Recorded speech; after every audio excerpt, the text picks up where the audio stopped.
Now, rooting out the corruption of government has resulted in 329 arrests of fugitives accused of economic crimes.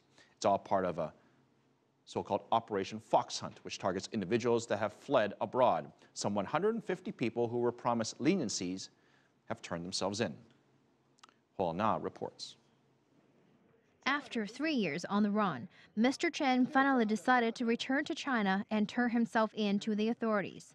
It's the first time he's back after fleeing to Mexico 3 years ago. I had complex feelings of excitement and nervousness after I got on the plane. My blood pressure kept jumping high. I grew up in China, and the feeling of not being able to go back home gave me sleepless nights. Chen allegedly embezzled millions of dollars from the company he'd been working for and was placed under investigations in 2010. He fled to Mexico and began his life as a fugitive. Looking back, he calls it a nightmare and said his biggest regret was missing his daughter's wedding.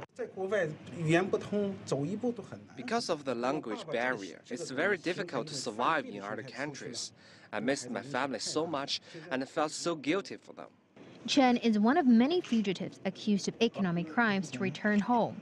China launched its Fox Hunt 2014 operation in July, targeting corrupt officials and suspects in economic crimes who have fled the country. The goal is to block the last route of retreat for corrupt officials involved in ongoing crackdowns and narrow the space for abuse of power.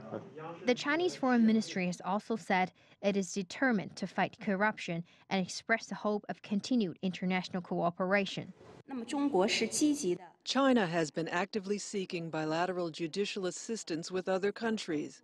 We've signed an agreement on judicial assistance, extradition, and the transferring of convicted persons with around 63 countries.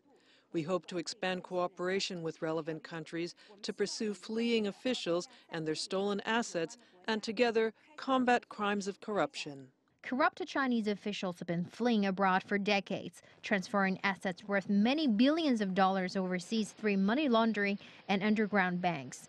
China continues to face difficulties in the return of these fled officials due to a lack of bilateral extradition treaties and political and legal problems with some countries, including the United States, Canada, and Australia, three popular destinations for Chinese economic fugitives. In a bid to overcome obstacles, experts say that these countries need to strengthen political will and abandon prejudice. At the same time, China needs to enhance communications with its countries and improve mutual trust and address judicial challenges in a pragmatic and feasible way. On that, CCTV, Beijing.